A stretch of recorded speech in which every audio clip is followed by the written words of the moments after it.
Welcome to our AJAG PD Pod, the place for discussion, debate, and learning about all things accounting. Our hosts, Ivan Tabak, Jonathan Tucker, are CPAs that have been in practice for more than 3 decades. Together, they bring varying experience and viewpoints to the table, not to mention a little humor, too. Join us as we talk through current issues and hot topics, tap into expert guest insights, and enjoy the odd walk down AJAG memory lane. Before we begin today's podcast, please note, although the educational material within the podcast has been carefully prepared, none of the persons involved in the preparation of the material accepts any legal responsibility for its contents or for any consequences arising from its use. As well, the podcast material and the references contained therein may reflect laws and practices that are subject to change. Advice regarding a particular fact or situation should always be reviewed by a qualified professional. This podcast is produced and distributed by AJAG Professional Development. For more information about AJAG or any of its offerings, please visit ajag.ca.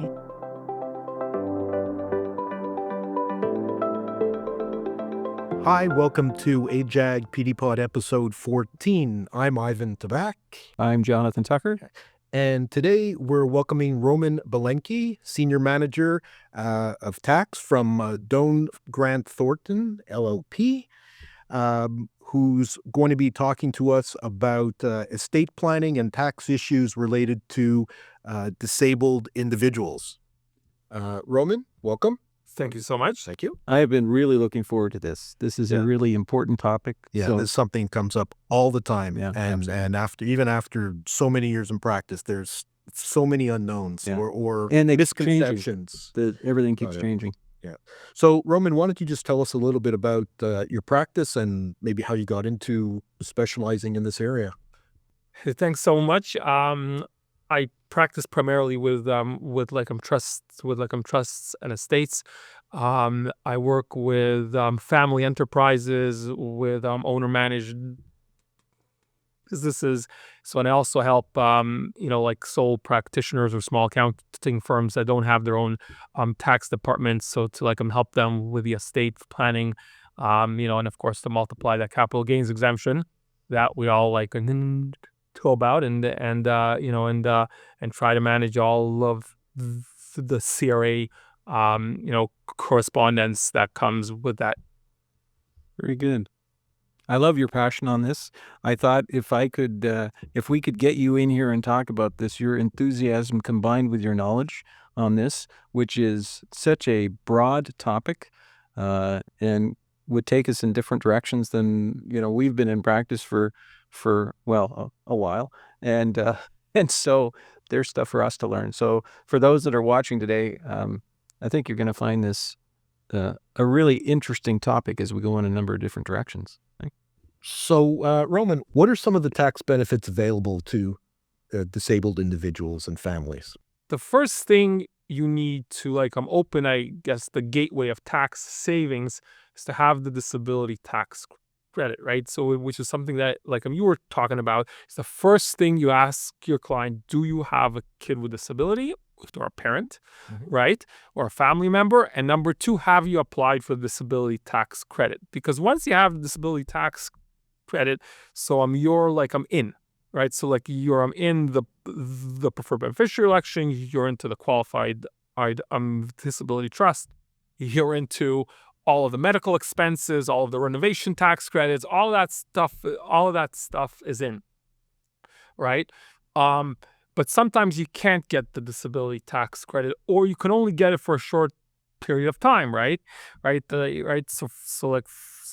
example, you have a kid that has, a teenager that has ADHD or OCD, right? And the doctor will certify, I'll give you a credit for 3 years, because maybe when they get older, they'll get out of that, right? So right now they're not functioning because they have severe AJAG OCD, but maybe that's just a part of adolescence and it'll go away, right? So, right? So you get a disability credit for part-time. It doesn't have to be for always, right? So, and that still opens up all of these. It still opens up. Yeah. So as long as you have it, right? So I think people think that the disability tax credit is all or nothing, right? That's not true. So for example, if you have a kid that's a beneficiary of a trust, right, and it has to be properly settled, right, because there's conditions. So the year that he is disabled, you can split income and you can pay for his therapy. You can pay for his devices, right? You can pay for a home if it kind of goes that kind of way, right?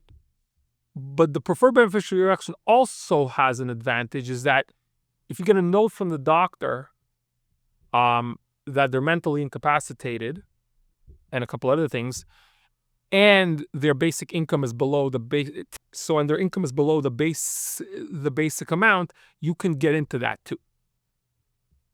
Okay, so even if you don't have the disability tax credit, if right, so if the kid or the parent doesn't have the income over a basic amount, you can get the preferred beneficiary and you get your, like the advantages of that. So what happens in the case where they qualified for a limited period and then they don't qualify for a renewal? So if you've set up different features within a trust or your wills or everything, which are always or often imply that they do qualify for the disability tax credit, and then they fall out of it, what happens? Or if you've made the preferred beneficiary election while they have the credit and then they don't qualify, can the trust continue to retain the funds on that same basis? Right. And you can't add to it? So that depends if it's an inter vivos trust or a testamentary trust. Okay. So there's two types of trusts. So let's go back, right? There's the inter vivos trust that we all know, right? Is that, it's good for like a business to like set up. So then there's a testamentary trust, which is created by the will, right? So if a beneficiary qualifies, right, and the trust qualifies as a testamentary, as a qualified disability trust, it gets the marginal tax rates, right? So, and that's the exception, right? Because normally only the graduated rate estate gets the marginal tax rates. So, but there's a catch, right? So, and the catch is that there's a recovery tax, right? So, the recovery tax is pretty much all the tax that you've saved in the past, right? All the marginal tax rates that you've saved, you have to pay back. So the difference between the high rate versus the low rate. Is the story, right? And that's a big surprise, right? And there's a way to manage that. So, but if you don't actually distribute or allocate any of the income, right? Because let's say you have, the ODSP, so you don't want to allocate a lot of the income, right? Or there's other sources of funding and you want to save this, right? So if you don't allocate the income in a qualified disability trust and you just save it all up, there's going to be a recovery tax, okay? So there's a few things that trigger the recovery tax, but let's talk about one of them, and that is when the beneficiary stops being qualified. Let's just put it simply for the disability tax credit. That's why, right? I think that you asked me before, well, what if it's a short-term disability or whatever, right? So maybe it's not such a good idea to have a qualified beneficiary trust, or at least to not manage it, because then you'll have to pay the recovery tax, right? Unlike the preferred beneficiary election, the qualified disability trust is only for the disability tax credit, right? So it's not an income test, it's a disability tax credit test. So as long as that's in place, and you manage the funds properly, you won't be subject really to the recovery tax until the beneficiary passes away. So, and again, the recovery tax is only on the income retained in the trust. Only on the income that's retained in a trust in a testamentary qualified disability trust. Right. So if you've been distributing income to the beneficiary, obviously they're taxed at their own personal rates and you don't worry about that. So really it's a question of getting caught with income retained in the trust at the point in time where the beneficiary ceases to qualify or passes away. So if you distribute everything out over time in full, you're off the hook. It's just whether you get caught with it, in any one of those circumstances. So if you have a disability tax credit with a limited or with a defined ending period, and you're not certain as to whether it'll be renewed, You want to distribute. right? You might want to distribute. You might want to distribute. That's right. And similar, for example, to an RDSP, right? So I don't want to get into RDSP, but if you have a beneficiary that has a limited qualified disability tax credit, you want to think whether or not you want to have an RDSP, because when they stop qualified, there's the clawback, right? But okay, I was under the impression that with an RDSP, if you cease to qualify, you just cannot contribute any longer, and you don't get any further grants, but that you're not penalized for anything that was received up to that point. But I guess that's not. Yeah, so you have to kind of double check those rules. But like when you start taking out money, when you're not if you're not right, so disabled. not qualified. Now they changed the rules a couple of years ago, where I think there's like a 10-year test or something like that. But just to get back to the qualified disability trust, the trap there is the recovery tax, and it could be managed, right? And there's a whole bunch of other rules that can trip it up. But again, just to the basics, right? Is the first thing every practitioner has to ask their client, right? Just like they ask, what their ages and their family. Members, one of the tick boxes has to be, is there a family member with a disability? And right, so as you said, I say, well, I don't know, maybe, well, actually, right? And right, I'll tell you a anecdote. So we were setting up a cottage trust. It wasn't even a business trust. It was just a cottage trust. And I was working with the husband. And when we're finalizing everything, so we're talking about the beneficiaries and how to set this up and the issues of having a cottage trust and what happens, who's going to support it, et cetera. So on our final meeting, his wife comes, and right, so I just happened to say, I hope you're not offended, but so if I can ask you a question, right? So are there any kids or do one of your kids have a disability? And the husband goes, no. And the wife goes, actually, John, that's his name, John has some issues and we never checked it out, but he's never done well in school. He can't really read so well and doesn't right? So why did that matter? Well, the first thing is I can tell them to run to find a doctor and get your disability tax credit now. But the second thing is, and this is really important, when you set up a trust, you ask, well, who should the settler be? And oftentimes, the person you want or don't want is not available, so you ask a friend or a cousin or a neighbor or an aunt or an uncle. Well, that's going to disqualify you from the preferred beneficiary election because it has to be a lineal descendant or their spouse, right? Either up or down. So in that case, we were going to settle the trust with his cousin or something, just somebody to settle a coin. And then wait a minute. Well, if your kid does have a disability, then this whole plan changes, right? Right. So, then we can't really have, someone else the settler and then mom and dad the trustee and the beneficiary. Maybe either mom or dad has to be a settler and then they can't be a beneficiary. So wait a minute, we have to step back, right? I don't know what happened. They still haven't gotten back to me, and that file is still sitting on my desk. There's probably a whole bunch of whip there too, but that's besides the point. But that's an example of when you ask the question, right? Yeah. So stuff changes. one of the things I noticed when you were doing your presentation was you were saying the importance of us as practitioners to ask clients, right? That because it is so prevalent.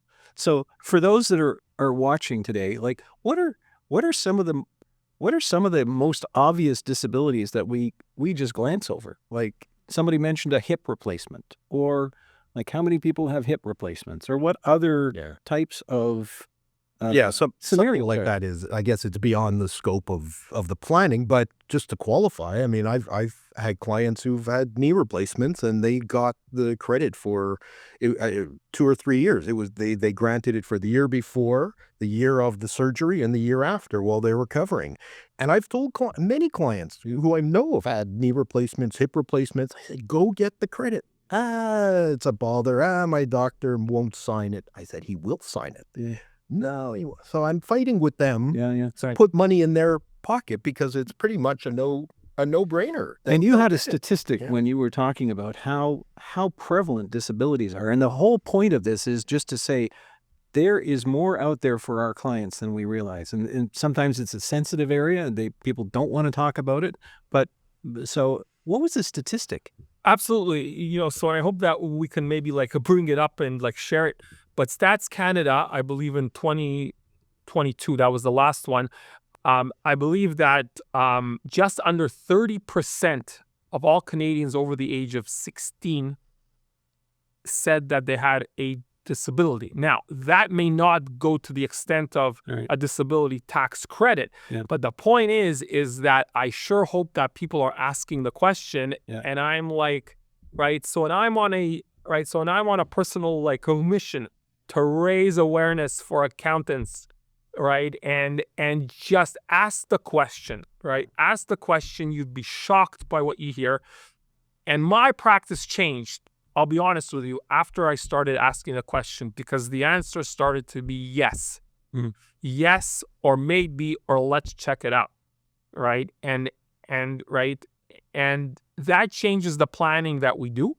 But it also helps the client because they get into all the other medical tax credits, Because otherwise, you kind of have to like prove that you're, that you need these things, But now that you have the disability tax credit, like that's the ticket, And there's so much out there. There's the caregiver credit, obviously there's the disability tax credit, there's the medical credit, there's the Ontario generation credit and the renovation credit, and on and on and on, When you have that disability tax credit, you don't need to usually show anything else, So that's what you kind of have there. So like we have, 30% of Canadians that identify with some sort of disability. But just back to your particular question, that statistic also shows that the fastest growing, so it grew like very substantially.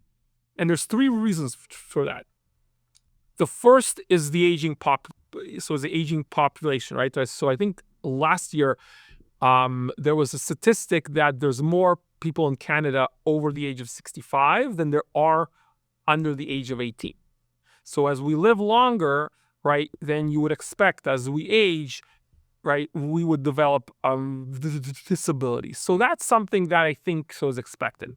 The second thing is mental health awareness, The second biggest growth is in mental health, Which includes ADHD, so an OCD, so all sorts of other like medical type of disorders. As Canadians and people kind of understand what that means, It just comes out there and people say, I can't function, And maybe there's a medical reason why I can't function, Not because I'm low in, so in intelligence, so sort of like I'm immature, I was speaking with an educator, and he asked the parents, is that the kid will not behave or he can't behave, or doesn't want to behave? Big difference, So I think that's a big thing, at least in the younger ages and stages, And a couple of them years ago, which is the third case, is that the disability tax credit criteria, it now includes a lot lower bar of cognitive ability, because that starts to recognize, right, is that you don't have to have like full on dementia, or to be in a mental health facility to be able to have a disability which doesn't let you function, right? So what was not qualified for the disability tax credits in terms of mental health, specifically ADHD, is now a lot less, or rather a lot easier to qualify for. qualify. So again, it's not going to get you like a lifetime thing, but even for a couple of them years, right? Yeah. You can help pay for therapy, right? Sure. So if you have a trust, right, you can fully pay for therapy because you can split income with a preferred beneficiary election. So that's where we're kind of moving from tax credits, which is one thing which everybody would qualify to, into now planning around business owners, right? And that's now we're planning for that disabled person's tax situation and how that affects the business. Is that fair? And that's correct, right? So I think, to kind of move on to the estate planning side, let's talk about a business owner, right? Let's talk about, why would you set up a trust? So let's step back, right? So Does why it have would to be you a business owner? So an inter vivos trust, it really is either a business owner or a high net worth individual. Right. Okay. Right? Yeah. Otherwise, I think, just to step back, I think if you're not dealing with a business owner that generates sufficient cash flow from their business, I think that the order of things are to first consider an RTSP to maximize the RTSP, right? To get your RESPs, right? And those kind of things, because that's already low hanging there. It's a low hanging fruit. Right. The government gives you benefits. Those may not be appropriate for lots of reasons to pay for current expenses, right? Or again, right, you have a short-term kind of like a disability, or you have a disability that's kind of episodic, right? So for example, even take something as simple as like the hip replacement, right? So it's 1 year, 2 years, 3 years. So, and then you're all good, and then you don't feel well and you can't walk and you can't take care of yourself again. So then you kind of got to go back again. Right? Mm-hmm. So, so let's go back and think about why we have a trust. We don't have a trust to split income anymore because, the trust was never meant to be a tool to save tax. It just happened to have some tax advantages, right? And those, I think, as we know, are gone, right? They don't. Through TOSI. It's like through TOSI and a lot of other things, right? So now there's like AMT, right? Yeah. Which is an episode on its own. Yeah. Right? Stay tuned. So you have left really, other than the capital gains exemption that you can multiply in certain scenarios, right? Oh, and the interest rates have gone up. So your prescribed rate trust and that kind of income splitting also not a good idea, which I'm sure you guys talked about after those changes happened. And right? So what's a trust for? A trust was never meant to save tax. It was a way to separate ownership of assets, and control of assets, and the beneficial ownership. So what you have here with a disabled person, is exactly that. You have someone that you want to benefit, but may not have the mental capacity, or may not have the physical capacity, or you're afraid somebody will take advantage of them. So you don't want to give them shares of your business, but you want them to benefit from the business.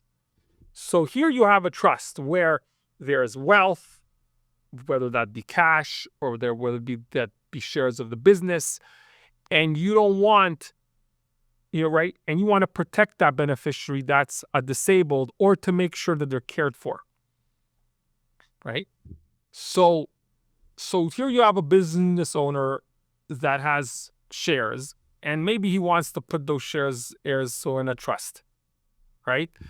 And maybe nowadays you tell them, well, there's really no tax savings anyways. Maybe there's multiple capital gains exemptions, but maybe you don't need multiple capital gains exemptions. Or maybe it's a family business with a husband and wife, and it only sell for less than 2 capital gains exemptions. Anyways, it doesn't really grow in value because it doesn't really have any goodwill because you're the goodwill, right? So where's the trust benefit there? But then you have but they have a kid or a grandkid or a parent, right? Or a parent that they have to pay for. Yeah. Right? Like how much is a nursing home? I'm running into this more and more. 50, 60,000, 70, how much does it cost to get a caregiver of even part-time? Is it like 40 now, $50,000? How do you pay for that? Right? So if you have a business that generates enough cash, right? And you want to benefit your beneficiary, well, if the trust is set up properly, then you get your preferred beneficiary election. You can split income the way that we used to split income, right? You pay the dividends to the trust, right? And it gets to allocate it. And there's a little bit of a tweak to that. So don't try it at home and don't speak to me. Right? So, but you can allocate that and pay for the beneficiary's expenses for mom and dad's caregiver, for mom and dad's nursing home, right? Very often you have the kid that has a successful business and the parents are immigrants, or they're not immigrants, but they don't have any assets because son or daughter's become a doctor, or because son or daughter's a doctor, and the mom and dad is just a retiree, and they have a couple of bucks in their account, right? Yeah. So how do you pay for mom and dad, right? So that is something that's a big benefit, and it's not by mistake; it's on purpose, right? Because the preferred beneficiary election actually used to apply to everyone, and then they changed it just to apply for the disabled beneficiaries. So, sorry, I know you mentioned before if you have a disabled beneficiary, you can pay the income out and have it not subject to TOSI, and you mentioned the tweak. Is it something paid out as other income instead of paid out as dividends? I think we should clarify that. Okay, so if you read the act, there seems to be almost a mistake, but the CRA has confirmed that that's in fact what it says. And just to simplify things for all the kind of accountants out there and the tax preparers, which is really what we're here to talk about, so the way that it would normally go is that the income or the dividend would come into the trust from the corporation as a dividend, and when you allocate it out to the beneficiary, it would be allocated as a dividend, and it would flow the dividend tax credit, and then so the trust becomes almost like a flow through. Yeah. When you're allocating the preferred beneficiary election, not to get TOSI, right? It doesn't come out as a dividend. It comes out as other income on box 26. That's what the CRA says. If you put it as a dividend, it's going to be TOSI taxed at a top tier rate. The problem is that when you play around with your software, it doesn't work automatically. So just because you've ticked all the boxes, right, it's not going to do it properly unless you know that that's what you want to do. So if you have a preferred beneficiary and you're allocating them income in that way, don't file it until you look at the T3 slip, right? If it's not in box 26 other income, it's TOSI, right? Again, it almost seems like an oversight, but so what happens to the dividend tax credit then? Yeah, in the trust, something's got to give. That's right. It's wasted. Oh, it is. Okay, and there's not a full through. If you have other income in the trust, so maybe you can kind of try to play around with that. So it might not be a perfect offset. You might, with the gross up, you might end up actually losing a little bit of money unless you distribute out other income equivalent to the dividend plus the gross up. Exactly. Right? You'd need to. So you're going to have a couple of boxes of income. So, but it's still, I presume, is worthwhile, depending, assuming you're the disabled beneficiaries in the low bracket, Yes. the differential is That's really, right. I believe if you calculate up all the marginal tax rates, so the full marginal tax savings, I think, is $30,000. So if you use up all the marginal tax rates, so in like let's say a doctor kind of a scenario, or let's say a high income individual, when you have a beneficiary that has like a zero marginal tax rate, and right, so a beneficiary of top tax rate, right? I believe so. If you just use up all of those low tax rates, it's a $30,000 savings, which is quite a lot of money. In a scenario like this, that's terrific. Yeah. But even not like that, right? So I believe the first $15,000 aren't taxed. I think in Ontario it's now up to like $30,000, right? That doesn't attract tax, right? So if you allocate $30,000 and instead of paying, You're talking about dividends or anything, other income, right? So I'm talking about other income, right? So basic personal exemption's gone up that high, or you're talking about? No, I think it's the Ontario. And the basic, I think, is now like $15,500. Yeah, that's right. Yeah. Right, $15,500.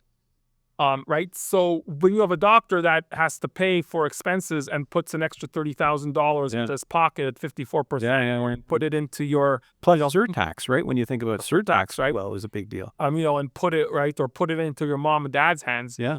At zero. Yeah. It's pretty bad tax savings. Yeah. Again, right. The planning is important because maybe the parent has the guaranteed income supplement, right? They're going to lose that. Yeah. Maybe it'll trigger OAS clawback. Yeah. So you got to think about it. If the child is on the ODSP, right, where there's a limit of the amount of income you can have, right? So you got to be careful about that, right?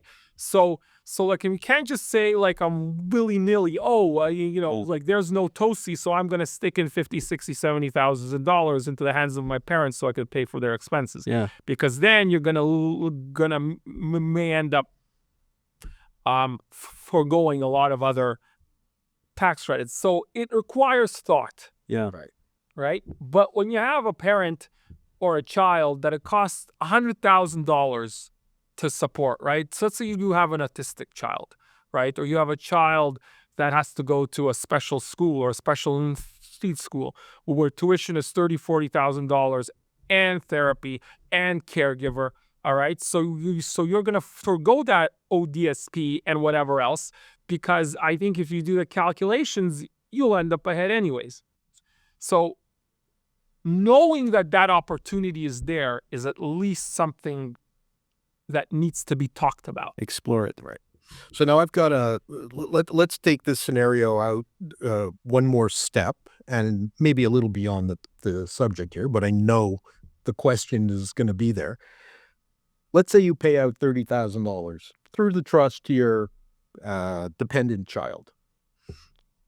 And, but let's say the actual expenses you need to support that child aren't that significant. Child qualifies for the disability tax credit, but maybe they're beyond the point of therapy and, they're very high functioning and whatnot.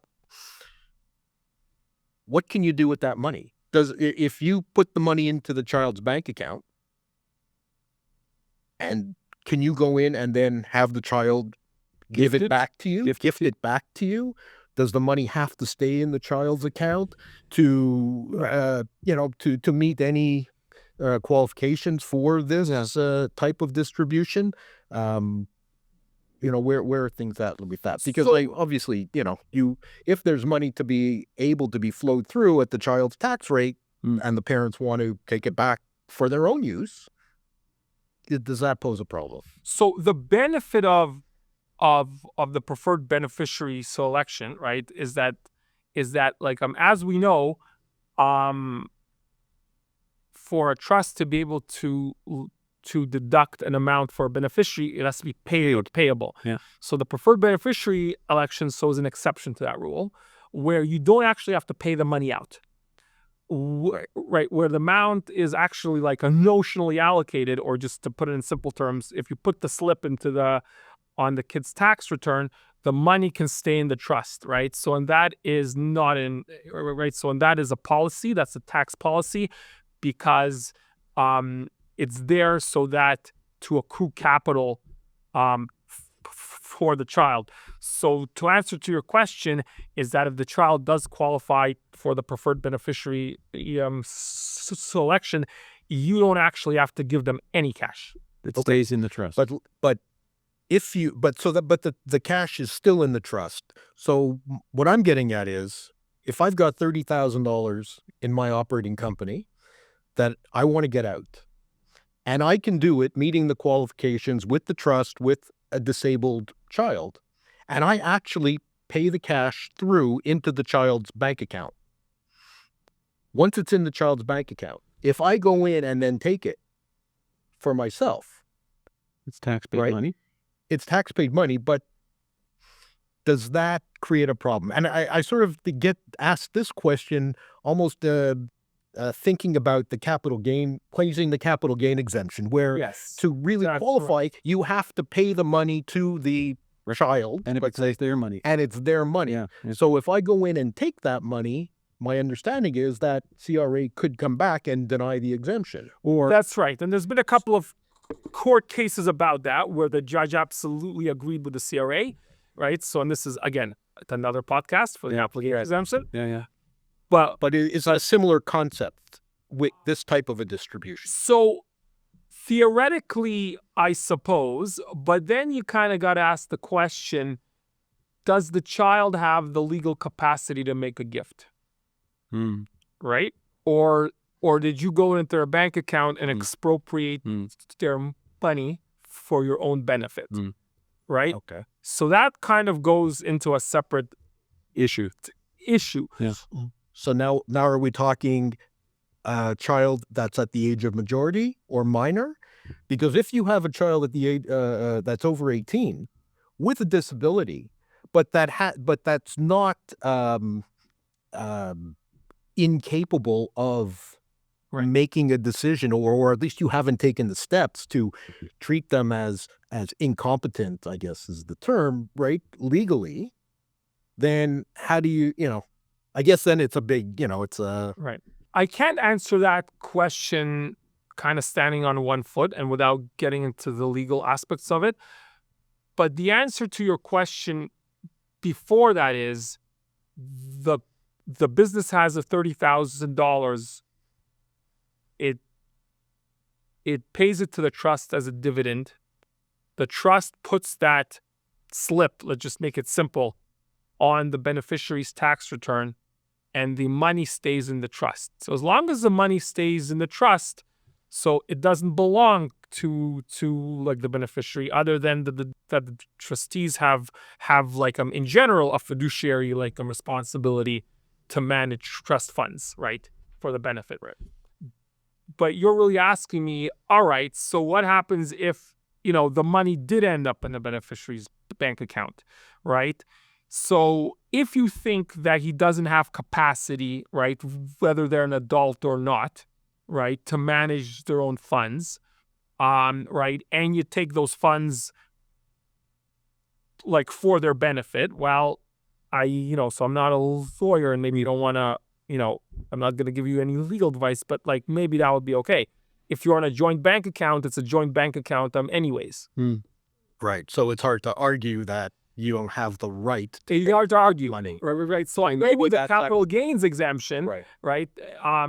Maybe there would be a problem if, if the owner allocates his capital gains exemption to a joint bank account, right? Yes. Is there another angle though?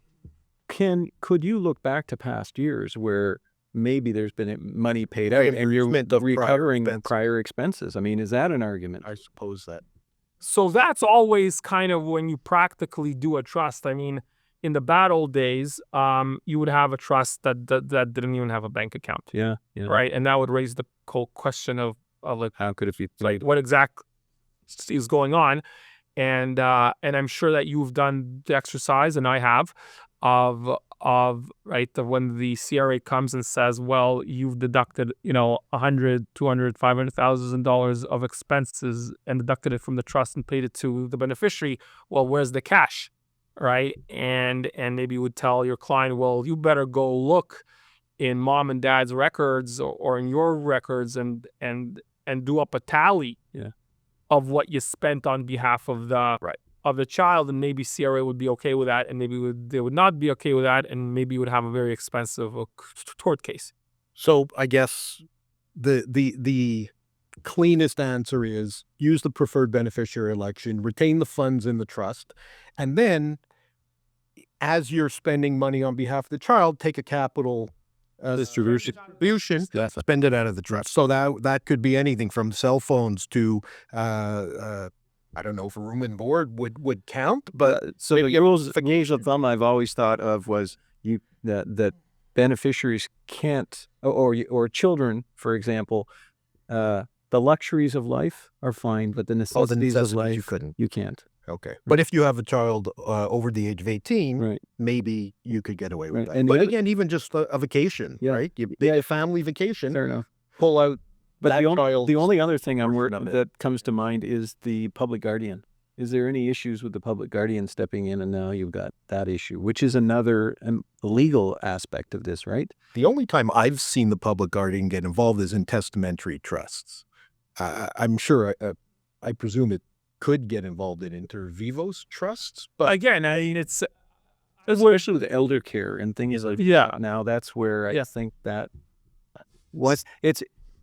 it's fraught with problems both ends of life, right? For minors as well as parents who might be suffering from dementia. Now you're in both scenarios where you're acting in their best interest, but could be seen to be also benefiting because you have access to their bank account now. So it falls on both. Right. So an inter vivos trust, again, and maybe it's worthwhile, like whenever I present this or talk about this, there's always either a trust lawyer here, right? So like a trust and estates lawyer, someone that understands the legalities of elder care, of like the public guardian.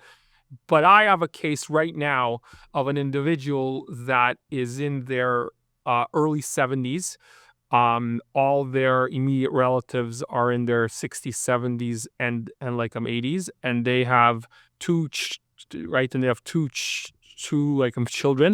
They're both don't have the mental capacity to, right? They're like they're high functioning, but they don't have the mental capacity to like take care of themselves.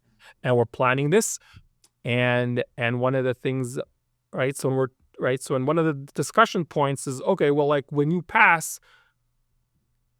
is there someone that you want taking care of your kids and being be trusted with the funds? He says, well, right, it's like my generation is all older, and when I pass, so will they, or if they won't, they'll be, older, and maybe they will have dementia, or maybe they just won't have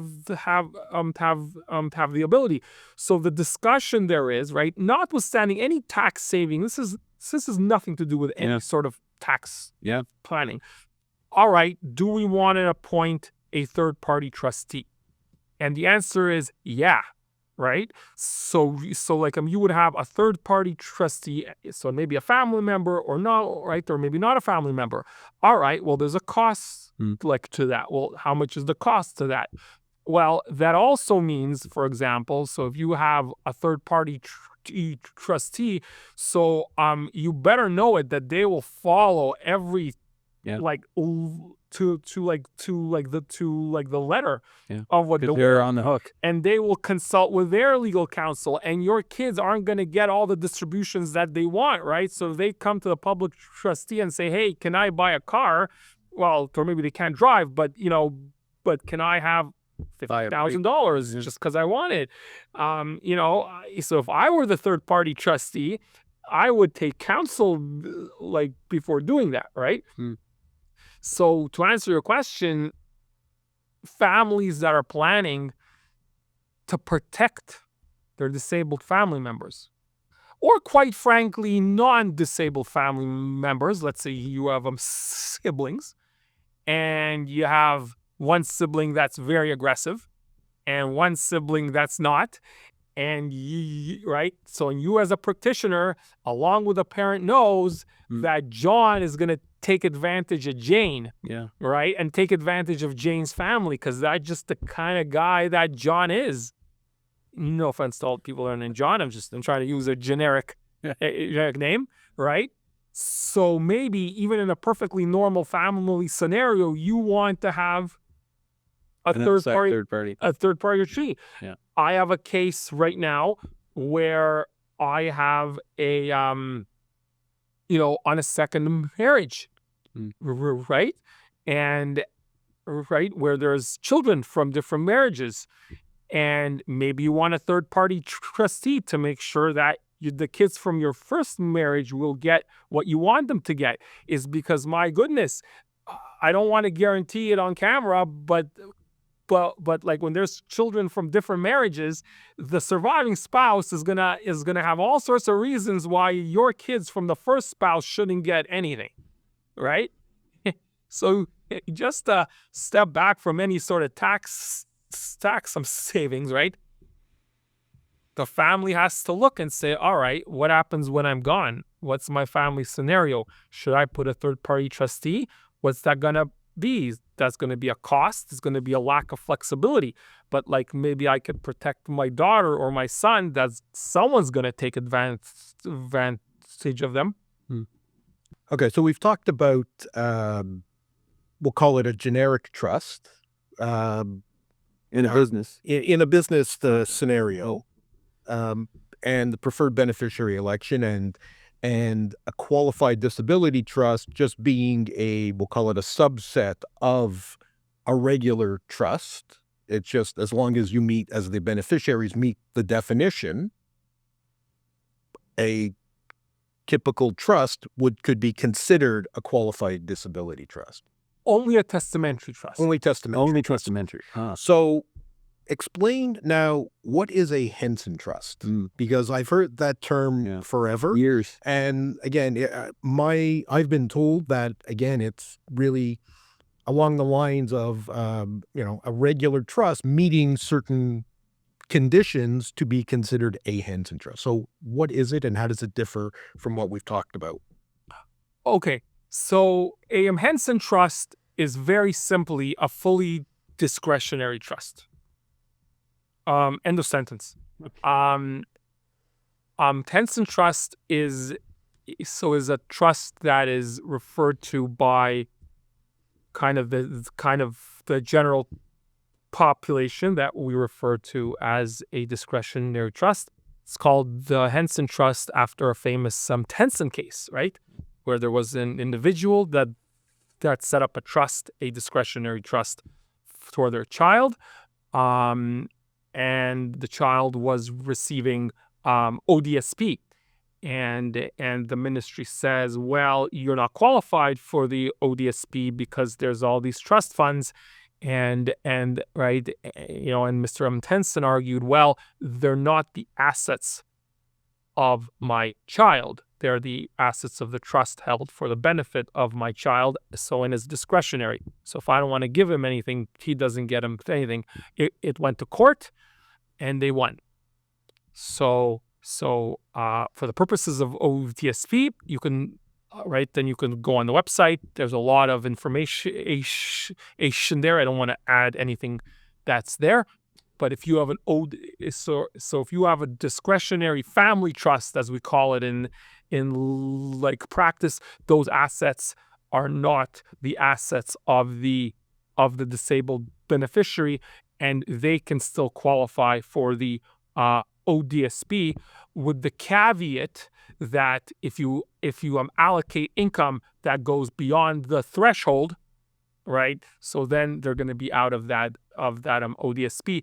But the point is that the assets of a fully discretionary family trust, where the beneficiary is not entitled by trust to receive benefit, right? Yeah. On They ongoing can basis. still be income beneficiary. They are an income beneficiary for sure. For an income beneficiary, But are they capital beneficiary as there well? could be a capital beneficiary But as it's well. at the discretion of the trust. Right. Yeah. It's Okay. funny though, and when I wrote this on my CTF paper, if you look at the website, so it actually tells you that you should speak with, I don't have the language in front of me, but that you should call the ministry to make sure that your trust actually qualifies.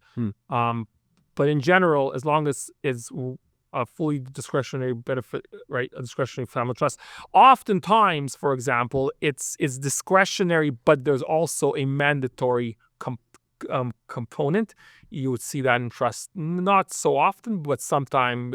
Is it in here? It's in there. It's quoted. Do you want to refer to it? Just so you've got it. So, see, I've seen the reference to the term Henson Trust exclusively in the cases where the bank or an advisor, somebody is talking about a disabled person. Yeah. I always thought it was something specific for disability, but a Henson Trust, what he's explaining is not. It's just your typical discretionary trust. And in fact, it's not a defined term in the Act either. Because it came out of a court case. Right. Because it came out of an Ontario court case that had to do with the Ontario disability. Okay. So all those brochures I've got talking about Henson Trust are going in the recycling. Here's the quote. What page? That's on page 24. Right. The ministry goes as far as to recommend that the legal services branch may be consulted with respect to the term of the trusts and the trustee's obligation. Right. I don't know of anyone that actually has done that, but the fact that it's on the website suggests that's what they consider. It suggests that it's probably a good idea, I suppose. Right. And again, that would be so they're suggesting you do that if you're going to use the preferred beneficiary elect. No, Make sure that the trust qualifies. No. They're suggesting that if you're keeping assets in trust for a beneficiary, that will be getting the Ontario disability tax credit. Oh, I see. That Or not the Ontario disability tax credit. For the Ontario ODSP. ODSP. Right. Oh, so that quote was specific for referencing with the ODSP. Yes. Okay. Yes. Okay. I mean, in my experience, most of the cases where we're dealing with disabled children, with trusts, etc., they don't qualify for the ODSP because they either have other assets already in their name from previous gifts and whatnot. Where I run across the Henson Trust coming up, That's syndrome. yes, that's where I find Henson Trust coming up because parents are trying to say, That's right. for our kids in the future. Right. That's right. But again, as Roman's explaining, there's nothing magical about a Henson Trust. we've It's a just- discretionary trust. Thought of it just in that context and Right. ignored it as a planning tool in all these other areas. That's right. And for the ODSP, right, that matters, right? And I think for the public out there, right, they know a Henson Trust is a way to protect the inheritance for disabled individuals, but for tax purposes, right? So the Henson Trust is not a term that's defined in the Act. Simply it's discretionary. Have you found this in other provinces? Because right now, so much of our conversation has been around ODSP, but this is going right across Canada. So have you had experience in other provinces with other situations that would be of interest? So I have not, but when I was doing the research for this paper, there was actually two other cases in BC to qualify for. There was a housing subsidy or housing for low income kind of families, right? They also had to meet all sorts of tests, and again, right, a discretionary trust that's not called a Henson Trust because it's an Ontario, it's an Ontario case. So that went to court.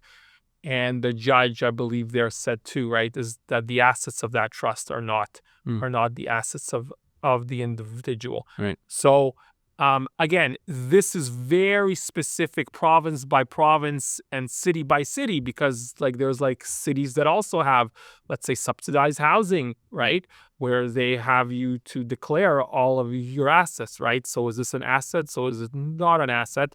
Right? You can't generalize this, right? You really have to see for whatever program that your parents or your children are, that you're trying to qualify for them, that fits into the, so that fits into their definition of assets, right? Because it could be that there is a province or a city program or a provincial program that would say, trust held or like assets held in discretionary trusts are not qualified, right? So like, you can't say is that's okay until you look at all of the conditions of whatever subsidy program you're applying for. Yeah, this talk about that, and you're arguing against it, and then you look in a family law situation for a discretionary trust. You're not winning that argument so your asset. Yes, 100% your asset, not even your percentage based on the number of beneficiaries. It's not up for discussion. All yours. Yeah, That's right. Yeah. Are there any other benefits that we haven't talked about? There's a lot of, I guess, tax credits available. Yeah. And again, I don't want to really go like through all of them, because that's not really kind of our topic here, which is more estate planning. Yeah. But just that we should be aware is that, again, the first step, ask your client if they have a disability, get them the disability tax credit. Yeah. Right. That will open up all sorts of tax credits that to get them, you have to have the disability tax credit. And for our viewers, what are the relatives that qualify, and do they have to live with you, or do they live on their own? You're talking for the credit to be able to be transferred. That's correct. A lot of these credits are based on dependency. Right now, dependency doesn't mean that necessarily that they have to live with you under your roof. Yeah. Right. So if you support them financially or emotionally, right? So if you look at the CRA folio, it says the conditions, if they live with you, that's a big indicator. Yeah. Right. Yeah. That they are dependent on you. So like, for example, with the preferred beneficiary election, right, where you may not get the disability tax credit, but you can get the note from the doctor and they're dependent on you, right?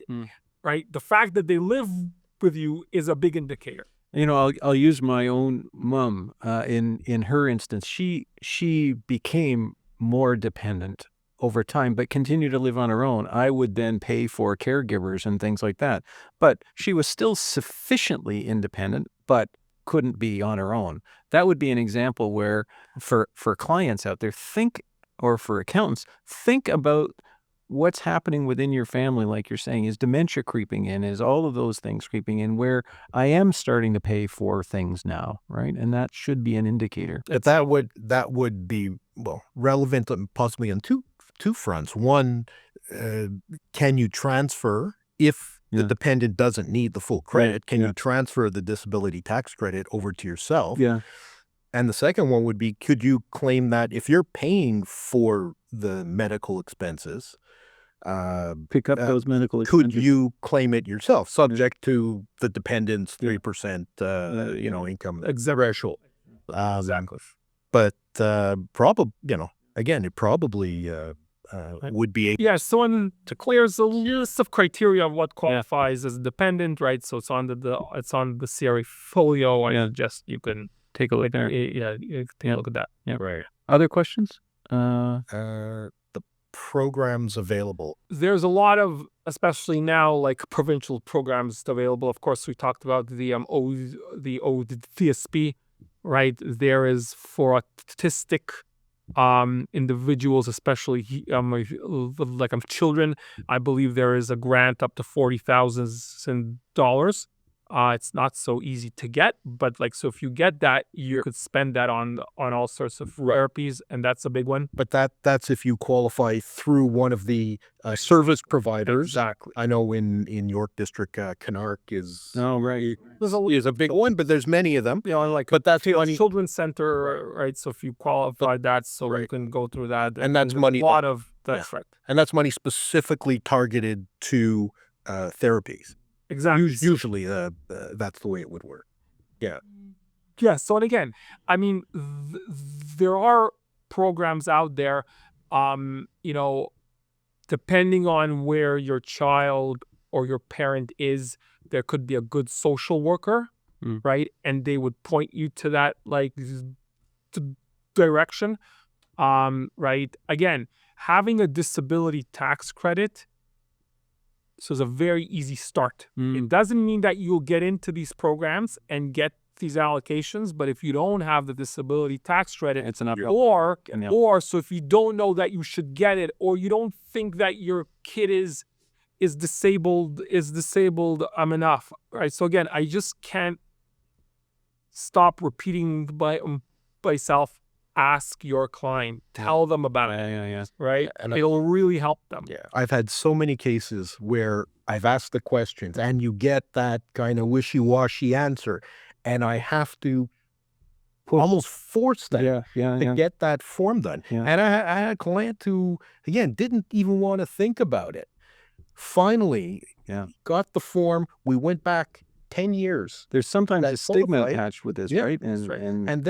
And then not only did we go back and get the credit for 10 years, but he'd been paying for special schooling for the children. And Was then he happy at the end? of course he's happy. Yeah. And then he goes back and we're claiming like $20,000-$30,000 a year going back years I had them, for these medical credits. You know, just on that point, I have a big corporate group and there's a minority shareholder, and we weren't doing his personal tax return, but I guess we were doing some planning, and he says, you know what, so like, you're doing planning for the group, so like, you may as well do the tax return so as well. So he gives me a stack of what he thinks are medical expenses, and I'm recognizing the names of these schools and therefore disabled individuals. So when I'm looking at the therapy, right? So when I kind of have enough background to understand what it is, I pick up the phone. I say, does your child have a disability tax credit? I mean, like, he can't claim this stuff if it doesn't have a disability credit. No, he doesn't really have a disability, you know, so he's kind of slow, but we're like, I'm helping him. I'm like, let me help you, right? It costs me nothing to e-file your disability tax form, and you can ask your doctor to fill it out. Yeah. It doesn't, you know, maybe the doctor will charge you a couple of bucks, right? And let's do it. So you'll be able to get these expenses. So when you have a trust, right? So so now I set the trust up, and you didn't tell me, and I was talking about your family, right? And now it's, you know what, I'll share with you another story, and as kind of you get into this, it just makes it more like painful in a way, right? I had a colleague that brought to me a client of his that the lawyers were setting up a trust, and we were talking, just, you know, he said, you know, can you take a look at this? They're gonna do some rollovers. Can you just check this? Ectus, I said, yeah, you know, you could set up a trust, you know, like maybe they're a bit too young, and anyways, you can't split income, so maybe you don't even see a trust, you know, and you know, unless they have a disability, there's, I don't know if you really need a trust in this particular case. And my colleague goes, yeah, something, you know, the client was telling me about her kid. So I said, uh-oh. So I look at the trust deed. I say, who's Jane? And he's like, I don't know. What's the difference? I said, call the lawyer and ask if Jane is a parent or a grandparent of the business owner. For the settler, you're talking about. Yeah, right. It's for the settler. So he calls the client. I said, call the client first. I said, don't call the lawyer. she's like, yeah, you called it. You know what? So, and you were right. Actually, the kid is, so is autistic. And I don't know if they have the disability tax credit, but they're still assessing. And the settler's like a friend of hers. I'm like, all right, we got to call the lawyer and see what we can do. Right? Because, I don't want to say it, but you just cost a lot of money and gave up a big opportunity. In that case, it was easy because they just started it. So you could fix it because there's no value in the trust. And I don't know what happened. I didn't follow up. I don't want to follow up. If there's more whip out If your there. client was single, then he could marry Jane and maybe fix the problem. That's called thinking outside of the box. There you go. So, right? Again, if you know, or if you ask the question, you can help. If they comment to you afterwards, it's like when your client is selling their business, says, I heard if you have a trust, you can multiply your capital gains exemption. So what are you selling? Like next week is closing. Yeah, you're out of luck. Well, that wraps up PD Podcast 14 for today. Roman, thanks so much for Thank you so much. taking your time to come and talk to us about it. And for those that are interested in his paper, you'll find it on ajag.ca on our resources page. And it's Trust, Estates, and Tax Planning for Children and Family Members with Disabilities. So check that out. And as 2024 winds down, we wish you all the best for the season. Yeah, you've had tremendous viewership, and we couldn't be more grateful. So thank you, everyone, for supporting us. Absolutely. All of our 2024 courses and some from prior years are available for anyone still looking to get in some last-minute PD. Keep an eye out for us in the new year with the personal income tax case study and a bunch of other new courses that are going to be coming. And please subscribe to our newsletter to never miss any updates from us. And that wraps it up. Thanks again. Thank you. Thank you. Take care, everyone. Have a great holiday season.